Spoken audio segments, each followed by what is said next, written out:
histórico, ¿no?, de lo que sucedió hace algunos años, y ahora ya estamos tranquilos con Oscar Adarves también, con la idea de conocer buena parte de las cosas que él va haciendo. Cuando asumió Alfonsín también dio su punto de vista, y cada presidente que va, porque él estudia justamente las ciencias económicas, es un profesional no solamente del derecho, sino con una gran experiencia empresaria. Hay que recordar que no solamente ha recorrido el mundo con su esposa y demás, pero sino como empresario le tocó hacer trabajo muy importante en Brasil, por ejemplo. Pero no quiero detenerme tanto en eso, sino esta pequeña introducción que quiere hacer en el comienzo de esta entrevista. Muchas gracias, doctor Oscar Adarves. Gracias a ustedes por invitarme. No, si vamos a hablar de economía, quería decir, como preámbulo, que la economía es una ciencia que estudia el acontecer, no tiene valores, no es la política económica que son las medidas que toman los gobiernos en base a las previsiones que hacen de la economía. La economía como ciencia estudia el acontecer de la conducta humana bajo factores económicos y qué va a suceder con esas conductas. Para que lo tengamos más claro, el hombre es un ser material que tiene necesidades. Hay bienes, las cosas que satisfacen esas necesidades se llaman bienes, y esos bienes son escasos. Si fueran abundantes, al alcance de la mano, no habría necesidad de estudiar la economía. Entonces, la necesidad material del hombre, los bienes que lo satisfacen y el principio de escasez es lo que hace a la necesidad de estudiar el fenómeno económico, que se viene estudiando hace más o menos, digamos, orgánicamente alrededor de 250 años. Bueno, y así, en ese contexto también hay que decir que el gasto fiscal, el gasto público, el gasto político de esta Argentina, bueno, nos ha llevado a situaciones que ya hablando de las últimas medidas que van al Congreso, se está hablando de hacer economías, y no ha creído mejor el ministro de Hacienda y Finanzas, Nicolás Dujovne, de tomar indirectamente fondos que tienen que ver con la cuestión previsional. Es decir, se supone, se dice, se analiza que va a haber un ahorro de 108 mil millones de pesos solamente liquidándole por un poquito más de la inflación a los jubilados, con lo cual estamos, para mí, ¿no?, vistiendo un santo o desvistiendo un santo para vestir otro. Pero vayamos a lo que decía Adarves, apenas asumió. Yo tuve la suerte de estar con él y él me venía indicando varias cosas que tenía, hasta que me entregó este artículo, y ahí redondeé muchas de las cosas que uno analiza. Apenas asumió Macri, obviamente, ¿no? Sí, claro. Para entender el cambio en Argentina, el pueblo argentino eligió el 10 de noviembre de 2015 un nuevo gobierno con vocación de cambio. Pero ¿qué es lo que se pide cambiar y cómo hacerlo? Para entender este interrogante hay que tener presente el modelo anterior, que será a su vez el punto de partida del nuevo modelo. Habiendo asumido Néstor Kirchner como presidente de los argentinos, confirmó a Lavagna como ministro de Economía y a Redrado como presidente del Banco Central. Caracterizaba al entonces presidente un cuadernito donde anotaba celosamente los datos de los 3 superávit que aseguraban el crecimiento: el fiscal, el de la balanza comercial y el primario, más la consulta diaria de cómo crecían las reservas del Banco Central, cuya independencia respetaba. Con este cuadro de situación, las cosas iban bien para el país y también para el pueblo. Luego vino su esposa, Cristina Elizabeth, le agregaría yo, y fue la nueva presidente, y sin que nada lo justificara, de repente cambió el rumbo de la política y la economía para orientarla hacia un modelo chavista venezolano con un discurso populista y de falso nacionalismo, estigmatizando a los productores y empresarios y a toda la actividad privada y productiva en general, que tuvo su máxima expresión con la famosa resolución 125, que siendo confiscatoria pretendía exfoliar el esfuerzo del campo bajo la falsa excusa de distribuir las riquezas. El Congreso no aprobó su iniciativa y de ahí en más vino la debacle. ya había sido echado Lavagna del Ministerio de Economía y le tocó después el turno a Redrado del Banco Central. Se modificó su carta orgánica para poder emitir moneda a mansalva y elevar el gasto público sin límites, llegando a tener el mayor déficit fiscal de los últimos años, alimentado con impuestos, retenciones a las exportaciones y un dólar oficial, entre comillas, que le permitía al gobierno quedarse con el 33% de su valor real. Como lógica consecuencia, se produjo una explosión inflacionaria por pérdida del valor del peso argentino al mismo ritmo que se lo emitía y un avance del gobierno sobre las libertades públicas con más prohibiciones y más persecuciones, incluida la prensa no oficialista. Como este modelo es recesivo, la actividad privada decreció y la industria se estancó, pese a las medidas proteccionistas que prohibían o dificultaban las importaciones, disfrazando los niveles de ocupación con más empleos públicos, muchos de ellos absolutamente innecesarios. Es así como el nuevo gobierno llega a hacerse cargo. De seguir como iba, el destino de Argentina era el mismo que el de Venezuela.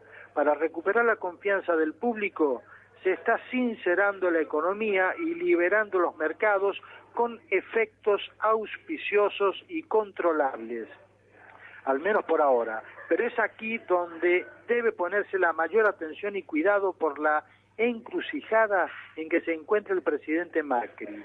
En un mercado más libre, las medidas ortodoxas se imponen sin alternativas, y si para mantener el dólar se sube la tasa de interés por encima de la inflación, caeremos en el modelo de la patria financiera y la plata dulce de Martínez de Oz.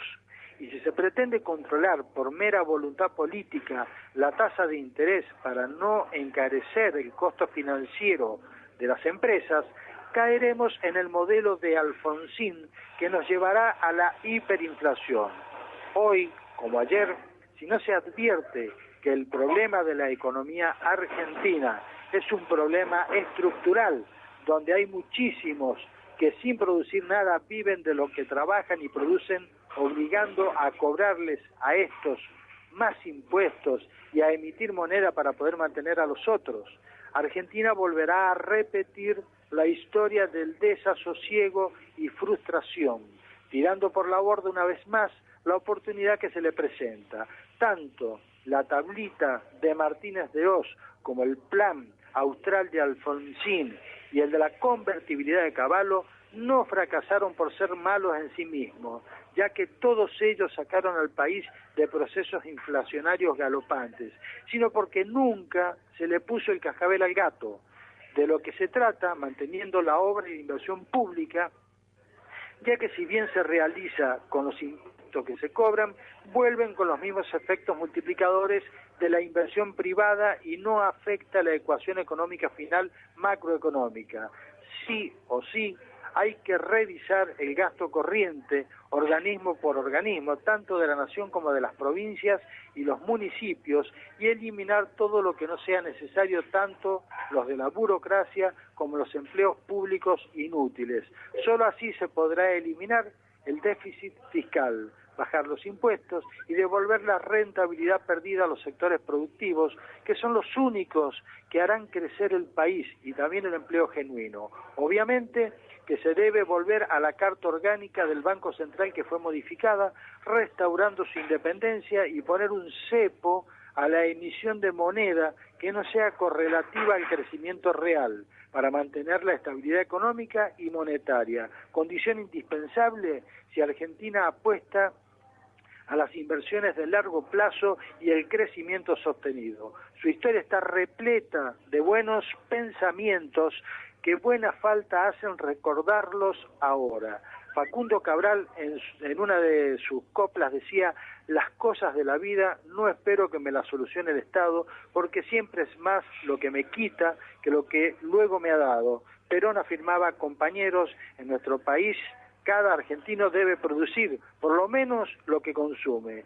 Parafraseando al general San Martín, el nuevo modelo deberá ser lo que deba ser y si no, no será nada. Y podríamos también, ya fuera del artículo, agregar lo que dijo Kennedy en su momento, no digas qué es lo que te voy a dar como Estado, sino qué puedes tú darle a nuestro país, ¿no? Que son todas, yo diría que son frases que realmente marcan la historia de la humanidad.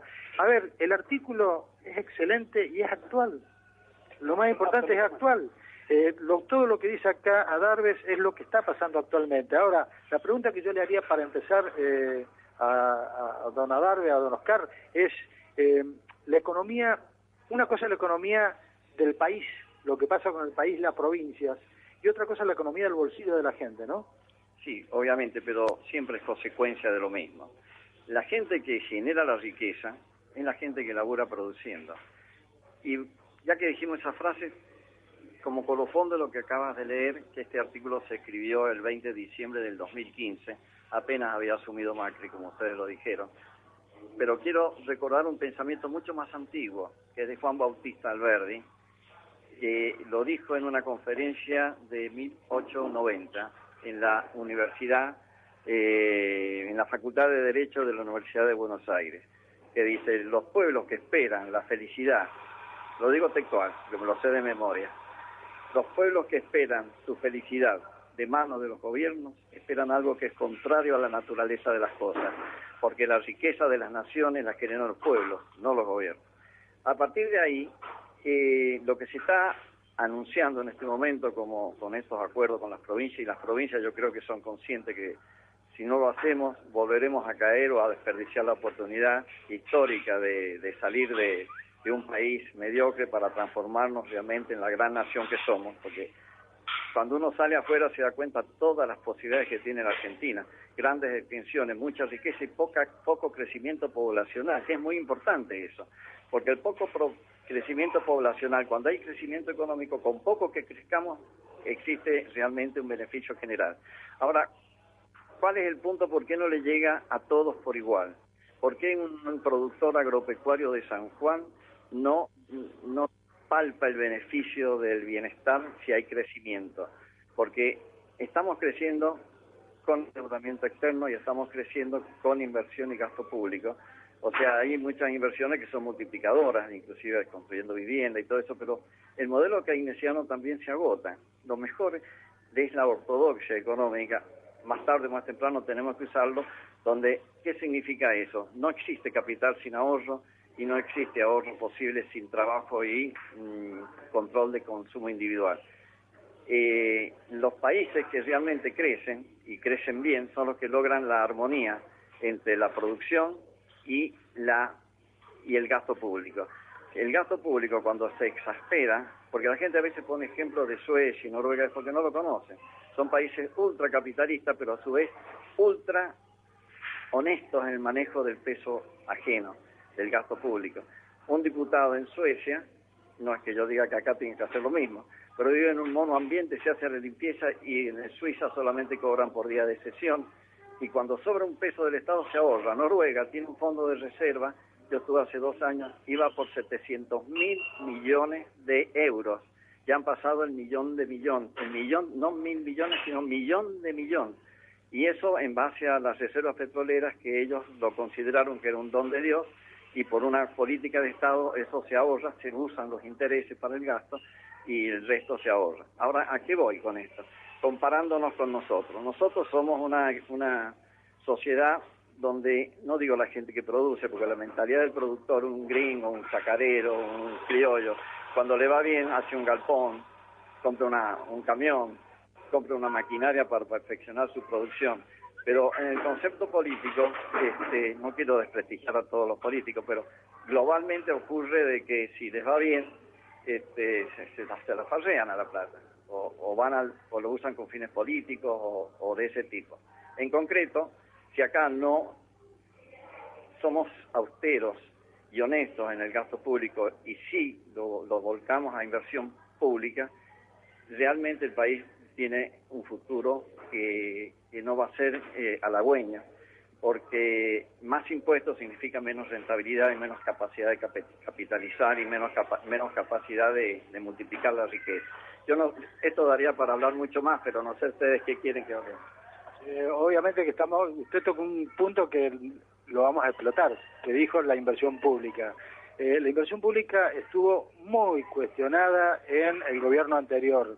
De hecho, la propia expresidente de la Nación dijo, miren la obra pública en San Juan. Estamos hablando de la situación acá de San Juan, que es lo que más nos interesa a nosotros. Los porteños se fijan en lo que pasa en Buenos Aires y en las 2 o 3 provincias del interior que les aporta mucho voto. Pero nosotros que pertenecemos al interior profundo y que estamos en San Juan y nos interesa lo que pasa en San Juan, queremos su opinión sobre la obra pública sanjuanina del gobierno anterior. Yo en eso tengo que ser totalmente honesto como pienso. Creo que se ha hecho buena inversión pública en San Juan. Son muchos los logros obtenidos. La erradicación, no soy peronista para nada, pero soy objetivo. La erradicación de Villa, el Hospital Rawson, la Avenida de Circunvalación, que es una obra nacional, pero por gestión también provincial. La terminación del centro cívico, que fue una obra de los militares, no soy tampoco militarista, pero lo ubiquemos en la historia, que se paraliza cuando viene la democracia, porque los gastos políticos de la democracia no permitían continuar esa obra. Hay muchas cosas que se hicieron, que es bueno también recordarlo, que la gente sepa de que a veces el gasto político no nos deja, o la forma que los políticos utilizan el gasto, que es gasto corriente, una inversión, me refiero a eso, lo señaló Macri, que la biblioteca del Congreso tiene 1.700 empleados, trabajan 20 en la mañana, yo eso lo sé de hace mucho, 20 de la mañana, 20 de la tarde, y sin embargo tienen 1.700 empleados, y la gente se olvida de la imprenta del Congreso, pero eso en todos los órdenes, a lo largo y a lo ancho del país, son miles de millones de pesos que no van a la inversión pública. La inversión pública honesta tiene un efecto neutro desde el punto de vista del impacto, no es recesivo. Todo impuesto es recesivo en la medida que yo saco plata que podría dedicarse a mayor gasto en manos particulares o a una inversión privada. Pero si yo le devuelvo caminos, le devuelvo diques, todo eso multiplica. En la época militar se hicieron Atucha 1, Atucha 2, Yacyretá, Chocón, Cerro Colorado, el túnel subfluvial, los túneles internacionales, los puentes de Gualeguaychú, Fraivento, Colón, Paysandú, el puente que une Argentina con Paraguay, que está en territorio paraguayo, pero fue una obra conjunta. Dije el túnel internacional de Mendoza. Parece mentira que tengamos nosotros que hacer esta referencia a esos momentos para comparar que cuando no hay gasto político se hacen unas obras públicas muy importantes que es muy difícil que las repitiéramos ahora. Y esto estuvo parado hasta que vino ahora este gobierno y se han hecho muchas inversiones porque hubo también mucha recaudación con las retenciones agropecuarias y eso se invirtió muy bien. Acá en San Juan yo creo que se ha hecho muy bien asignado esos gastos y esas inversiones. Sí hay unos agujeritos por ahí como son las ART, el call center y un montón de inventos. La misma gente, el mismo testaferro que sirvió para el call center es el que compró Radio Colón y vayan a ver dónde está ahora Radio Colón debajo de la antena. O sea que hay manos nefastas y situaciones nefastas también en cómo se gastó el dinero en San Juan. Pero mucho de la obra de San Juan estaba siempre muy esperada y en buena hora que se haya concretado. Digamos que el Radio Colón la compró Hugo Ramírez, médico, especialista en nefrología. Antes de Hugo Ramírez la compró Escobedo, y Escobedo es un testaferro. Puede ser de Antal Lima. Totalmente, y del otro geógrafo. Bueno, bien hablaba Adardes, y esto lo tenemos que reconocer, que las obras están. O sea, también tenemos que decir que es obligación del político, no es que no esté regalando obras, es obligación del político hacer las obras. Para eso lo hemos puesto en el lugar que los ponemos. Lo que no está bien, y que es lo que se cuestiona, es que, perfecto, la obra está, pero esa obra que estaba presupuestada a lo mejor en 200 millones de pesos termina saliendo 400 o 600. ¿Y a dónde va a parar todo ese dinero que en teoría está faltando? Porque si hay algo que tenemos que cuestionar es la corrupción. Y hoy día esa corrupción se está viendo en la cárcel de Seiza, se está viendo en Marcos Paz. Realmente vamos a ver qué pasa con el penal de Chimbas. Mire, yo creo de que todo esto que está pasando en Argentina es muy saludable, porque muchos están poniendo barbas en remojo y no se van a animar a tener la impunidad que han venido creyendo que tenían. porque la tenían mientras ejercían el poder. Y lamentablemente para ellos ese poder está terminando y es en buena hora que exista toda esta movida judicial y que nos despertemos de una vez por todas para que la Argentina encuentre su destino de grandeza, que lo tiene. La Argentina debe, imaginariamente, nos pongamos el mapa de América, Estados Unidos. Estados Unidos se repite de vuelta geográficamente y por sus potencialidades económicas solamente en Argentina. Ni Centroamérica, ni Brasil, que tiene prácticamente un solo clima. Nosotros tenemos a lo largo y a lo ancho todas las posibilidades. Somos los Estados Unidos de Sudamérica. ¿Y por qué no hemos logrado ese mismo destino teniendo la misma constitución y los mismos principios políticos y de organización que nos dio desde Alberti, Sarmiento, todos los demás, todos nuestros próceres? Porque nosotros no hemos respetado la Constitución. Siempre hemos tergiversado la ley para poder los políticos aprovecharse en sus propios intereses. Desde Hipólito Yrigoyen, que fue el Perón de ese momento, después por eso viene la tirria de los radicales con los peronistas porque les quita el discurso, pero Perón tampoco hay que echarle la culpa de lo que fue, porque es el producto de la historia, como fue el producto de la historia Hitler, no es que lo justifique, pero antes de Perón existía una mentalidad como cultura conservadora que eran excelentes inversores. El país había crecido mucho, se hacía mucho hincapié en la actividad privada, la presión tributaria no era alta, pero había una cultura donde yo soy yo, el importante, y el otro mañata contra el vidrio, como dice la Cristina, mirando la fiesta y las chicas bien vestidas, y eso hasta les daba alguna satisfacción. Entonces eso genera también. La igualdad de los pueblos tiene que producirse, pero lamentablemente para uno que quiere explicarlo, es difícil de explicar de que en un sistema de libertad donde se logra la mayor igualdad. Pero eso hay que explicarlo ya macroeconómicamente y todo, y sería medio tedioso. Pero en una economía que crecen los salarios y disminuyen los costos industriales porque se aprovecha la capacidad instalada en mayor cantidad de bienes producidos en beneficio del salario. E incluso Marx dijo de que en las economías capitalistas se disminuye, él lo analizaba de un punto de vista negativo, al disminuir la plusvalía, pero no lo explicaba por qué. Disminuye porque la mano de obra es finita y si crece la economía al demandar más la mano de obra tiene mayor valor, especialmente los especializados, y se va produciendo esa igualdad económica y social. Pasa realmente en los países que se desarrollan, logran ese equilibrio. Pero él no lo analizaba así, sino dice, como les disminuye la plusvalía, obligadamente van a terminar siendo imperialistas. O sea, van a tener que aplicar una cuota de capital más producida fuera del sistema. Está con nosotros Oscar Adarve. Sí, nos vamos a ir a un corte, pero le vamos a dejar una preguntita flotando, que yo creo que esto le importa mucho al que escucha. ¿Cómo viene la economía para el bolsillo de la gente de una manera inmediata y de una manera mediata? O sea, ¿qué se espera a un futuro inmediato e inmediato? Eso nos lo va a responder después del corte el doctor. A mí me interesan saber de la economía, y Ricardo le dejó una pregunta concreta, ¿no? Completamente. La pregunta era muy clara, que para la gente que está escuchando, para el bolsillo de esa gente, ¿cómo va a ser la economía? ¿Cómo vislumbra usted la economía mediata e inmediata? O sea, la inmediata y la mediata, porque la gente está esperando eso, quiere saber qué va a pasar con su bolsillo, ¿no? Claro. A ver, Oscar. Bien. Recién dijimos de que todo es una cuestión de poner orden. Si se logra bajar el gasto público corriente, que es el gasto que gasta, el gasto político, el gasto de amigos, el sobreprecio de obras, un montón de cosas que hacen que el impuesto no vaya a donde tiene que ir para que vuelva en función productiva y digamos, multiplicada a la sociedad. El que trabaja produciendo siempre multiplica riqueza. Y si me quita para pasar al Estado y me devuelve un dique, ya dijimos, un camino, una obra hidroeléctrica, todo lo que tiene que hacer el Estado, una mejor organización de salud, que eso también hace al crecimiento de un país, no desde el punto de vista moral, sino también real. Gente sana produce más que la gente enferma. Todo eso es productivo y todo eso se multiplica y el efecto final es neutro, no hace al crecimiento o no afecta al crecimiento de un país. Pero si apostamos a que el crecimiento del país va a venir por parte del Estado, estamos equivocados, porque el Estado va a sacar siempre del que produce. para contestar el tema del bolsillo, todo es por sector.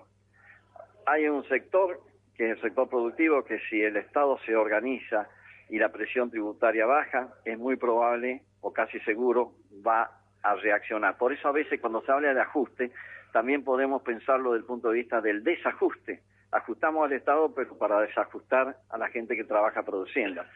Obviamente algunos se van a sentir afectados. Supongamos que, como pusimos este ejemplo, hay muchísimos ejemplos, pero ya que ese se puso en el foco de atención, los 1.700 empleados del Congreso, se dejan los 40 que trabajan y el resto no, ellos van a tener, se van a sentir despedidos, pero todo eso son amigos, parientes, hijos, esposas de los propios diputados, senadores o punteros políticos, que siempre van a tener más recursos que la gente más humilde, donde no hay que hacer sufrir a la gente de menores recursos. A ello hay que apostar, hay que seguir, yo creo, en la asistencia social a los más humildes totalmente, porque eso ni siquiera desde el punto de vista global, en pesos, en millones de dólares, es tan significativo como la plata que se gasta a nivel de jerarquías burocráticas cuando el Estado se inventa para poder vivir bien a costa de los que no trabajan y producen.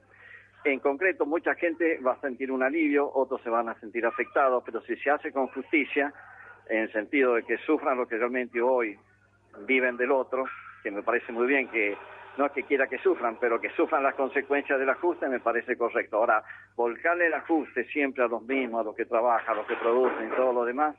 Y con el tema de las jubilaciones, si no quitan las jubilaciones de privilegio, que son aquellas de que con 4 años yo me jubilo con un sueldo de diputado, de ministro, de lo que fuera, tampoco vamos a salir. En San Juan tenemos el ejemplo del seguro mutual de vida, que se aporta el 4% por cada empleado público y se cobran 40 sueldos. Pero esto se ha volcado también a los políticos y también a los miembros del Poder Judicial.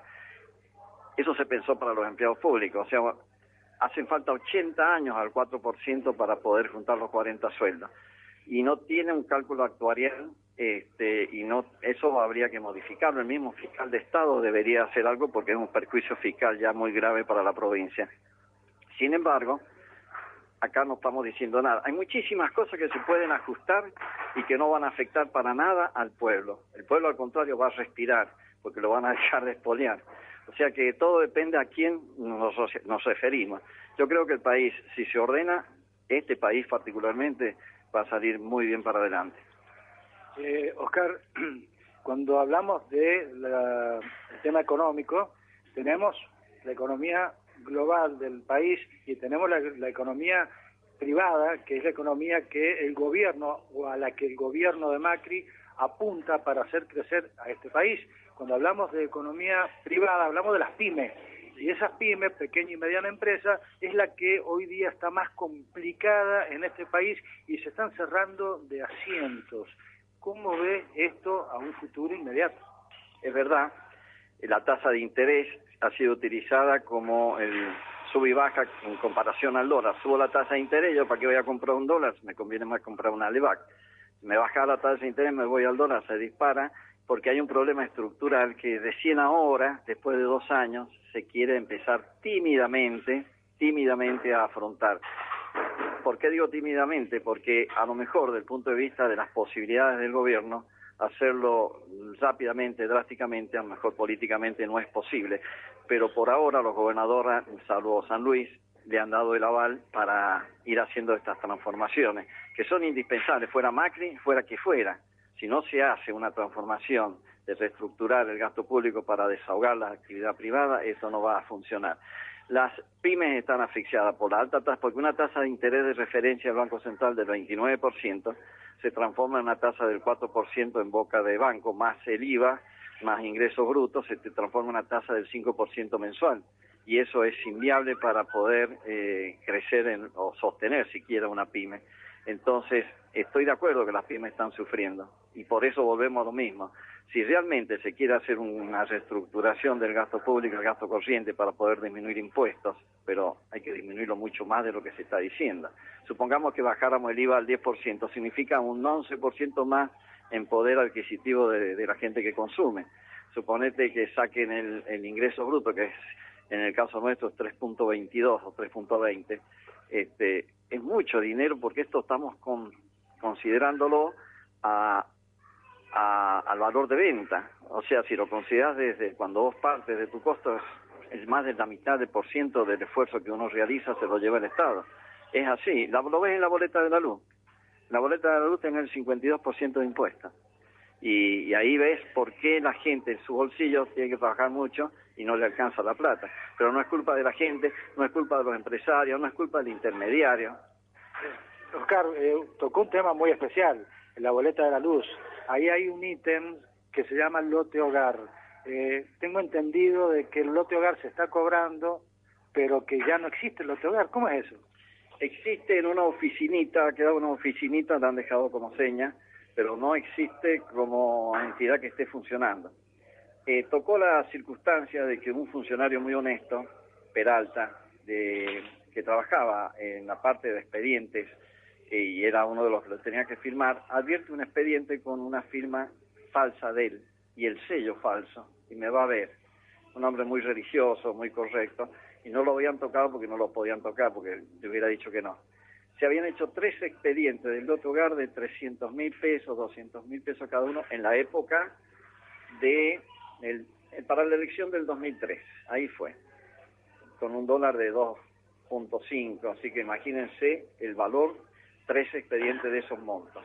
Y hizo la denuncia y el juez, Atenágoras Vega, actuó correctamente, incluso mandó allanamiento al ministerio, a todas partes. Y en las computadoras del lote hogar figuraban las facturas pro forma fabricadas por ellos mismos para armar esos expedientes para sacar el dinero.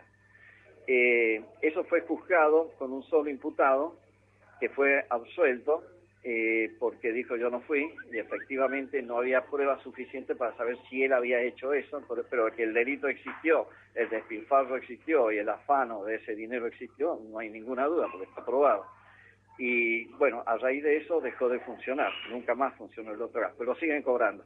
Eso no sé si sería materia de un amparo o algo de parte de alguien, pero sería cuestión de que el gobernador revise eso porque están cobrando un adicional del impuesto de ingreso bruto que no corresponde. Bueno, pero habría que... ¿Cuál sería la manera para dejar sin efecto formalmente el lote hogar? Claro, porque eso es una estafa masiva, digamos, de la población.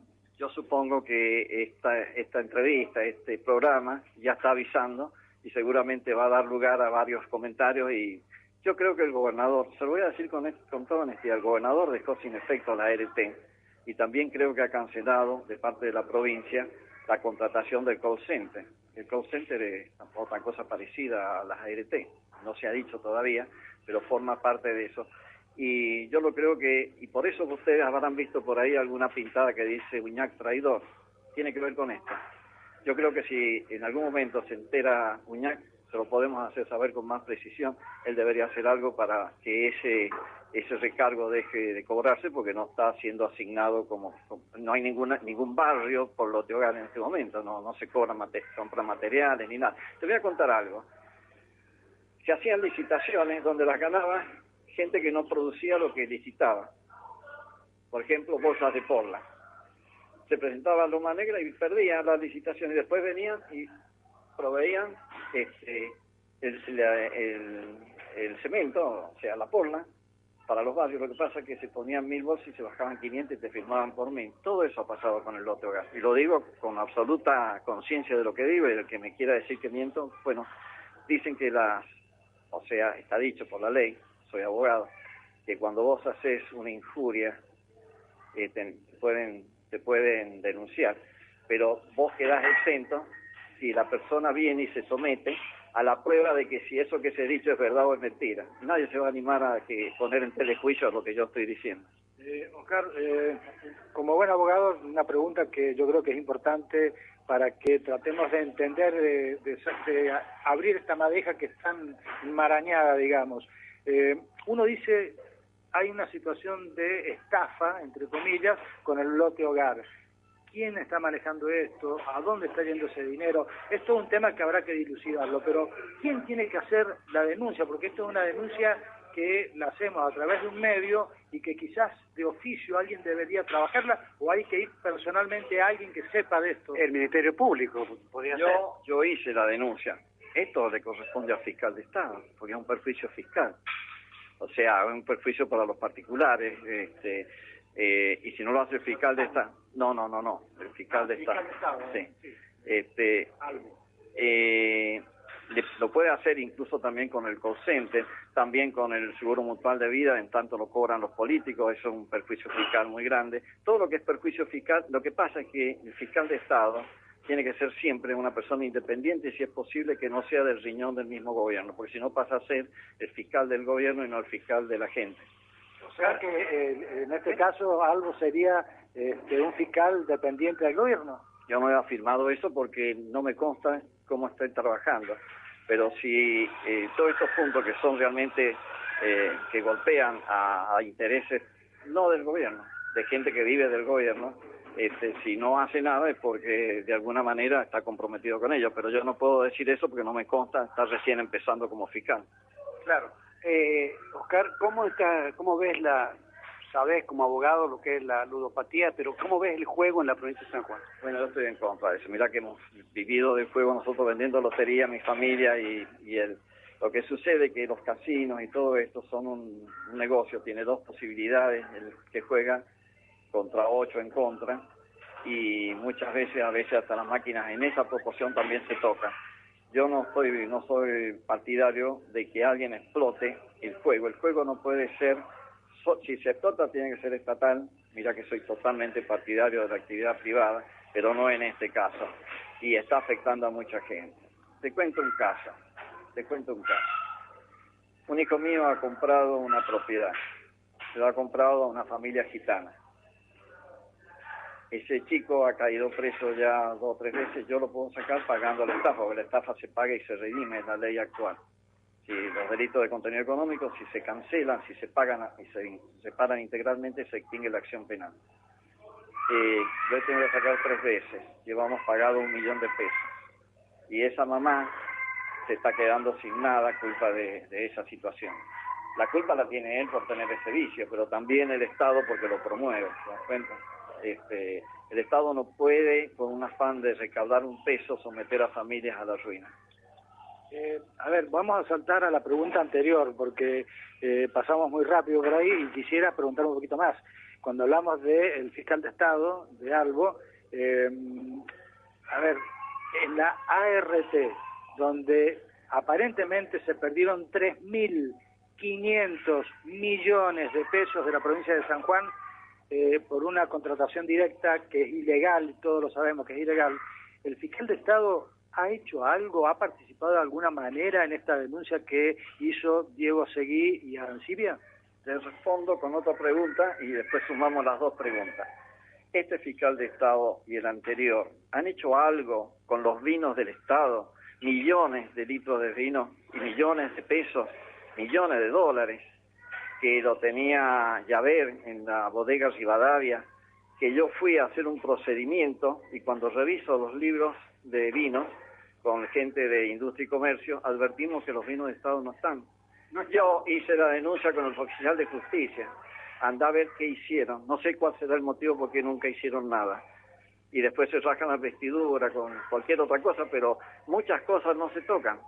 Estamos hablando de millones de dólares también. Y estamos hablando de un agujero negro que si es que existen. Acá en San Juan por lo menos el agujero se encuentra. Claro, porque además son vinos que estaban prendados, ¿no? Es decir, de alguna manera. Son vinos que pasaron al Estado por los viñateros que pagaron sus deudas con esos vinos. Con esos vinos. Sí, pagaron impuestos que debían, lo pagaron con vino. Pagaron deudas del Banco San Juan. También, del banco con el residual pagaron deudas con vino y eso, ¿dónde? No, o sea, los vinos no están. La Fiscalía de Estado, sería bueno que se le haga una entrevista al fiscal, porque el fiscal de Estado, para que quede, está mal la palabra fiscal, es el abogado de la provincia, el abogado nuestro, para que defienda los intereses de todos los sanjuaninos desde la provincia, incluso contra el gobernador, contra los diputados, contra cualquier poder que quiera hacer algo con la provincia y nos afecte en un perjuicio fiscal. Es medio difícil eso porque si no, no llegan a ser cortistas después. Mira, yo me presenté para fiscal de Estado, pero yo sabía que no iba a salir. Yo quería darme el gusto cuando me preguntaron, dice, ¿para qué quieres? Para que alguna vez en la vida haya un abogado de la provincia, porque yo no me voy a comprometer con ningún político, más aún. Yo llego a recibir una llamada de cualquiera de ustedes, así lo dije, lo primero que hago es denunciarlo por presión o tráfico de influencia. Acá estos que estamos diciendo y que es parte de la realidad, ¿prescriben o hay alguna acción autónoma que pueda revisar esto? No, esos créditos prescriben, y creo que lo que es de los vinos, yo creo que ha prescrito incluso la acción penal, pero genera responsabilidad funcional y también económica para los funcionarios que, teniendo la acción y el deber de accionar, han omitido hacerlo. ¿Te tocó militar en política? ¿Estuviste intentando una candidatura? ¿Trabajaste mucho? Lo sé, porque en aquel tiempo yo cumplía funciones en el diario, pero te quedó siempre la idea de ser uno de los analistas que más visualiza cosas. ¿Cómo estás viendo vos la situación del peronismo en particular y de Cristina Kirchner en general? Mira, la política es canibalismo puro. Ahí en la política vos no haces amigos salvo que esté emprendido en el poder, mientras sea una actitud común repartir lo que se saca. Cuando vos no tenés el poder, el canibalismo no tiene extremo, es donde más se manifiesta.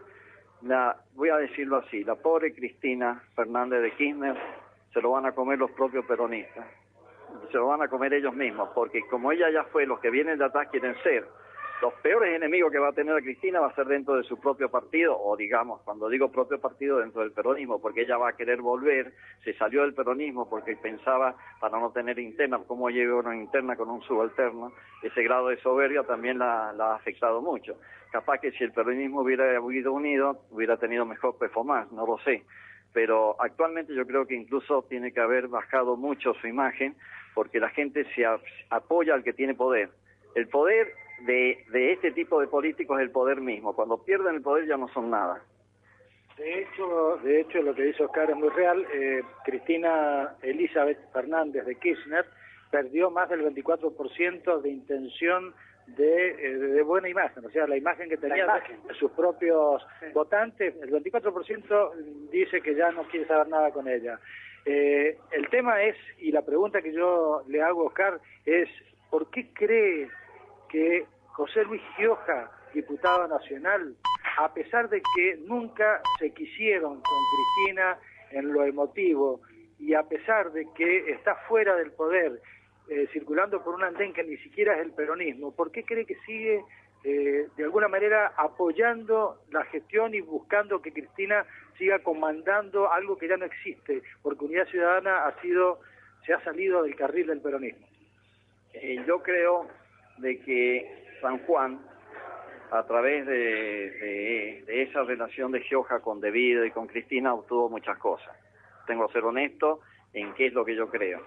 Y muchas cosas buenas para San Juan se consiguieron durante esa gestión. Sé que en la intimidad, cada vez que, por ejemplo, cuando el tema de la 125 y todo eso, tengo entendido, no he sido testigo directo, pero sí ha informado por testigos que estaban con él de que él no avalaba eso, incluso tenía manifestaciones muy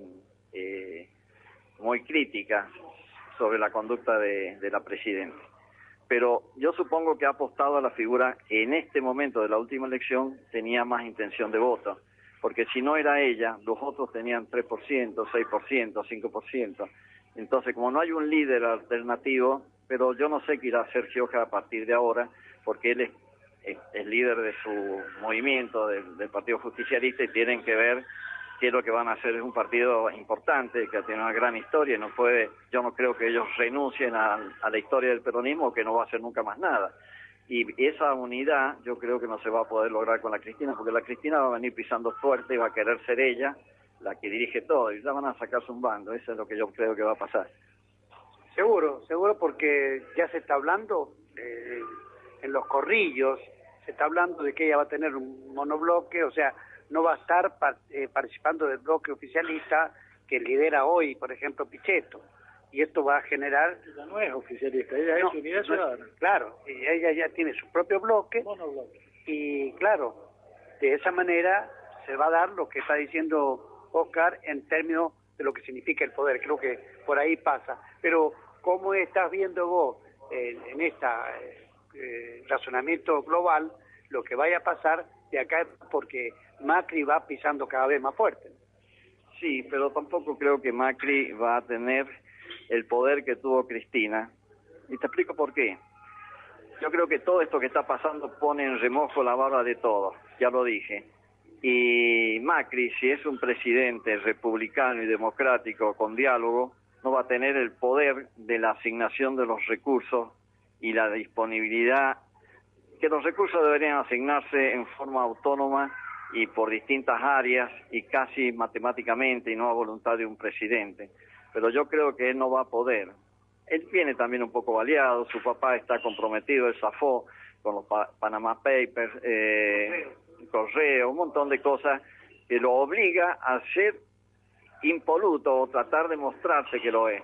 Se está muy condicionado, no creo que exista la posibilidad de que él vaya a tener un hecato de poder que pueda aplastar a los demás. Impoluto y además con estos cuestiones exógenas que va recibiendo también de Caputo, ¿no es cierto? Que también es otra pata complicada en términos que significa los offshore que están diciendo que aunque son legales, bueno, siempre van generando esta marca negativa, ¿no? Siempre las sociedades offshore son las que se hacen fuera del país para salir del sistema impositivo local o las condiciones que nos ponen nuestras propias leyes. Y como es legal que una empresa extranjera opere con Argentina, no es tampoco ilegal que yo pueda constituir una sociedad en Paraguay, que no hace falta irse a Panamá ni a Uruguay. En Paraguay vos puedes constituir sociedades así. También las puedes hacer con Chile, claro, en Chile es serio, pero si vos querés una sociedad que opere prácticamente sin controles, tenés que irte. Uruguay te lo permite, Panamá te lo permite y Paraguay también te lo permite. Pero si vos querés trabajar honestamente y el gobierno quiere que los empresarios trabajen honestamente, bajar los impuestos, no lo apretes tanto, no le quites todo el esfuerzo que se realiza para después tenértelo vos. Y vas a ver que este país no va a tener necesidad de hacer sociedades offshore. Oscar Adarve, le ponen la firma a todo este análisis. Más claro imposible, Más ¿no? claro imposible, ¿no? Bueno, vamos a hacer una pausa. Nos vamos a quedar con Oscar y con Yacey.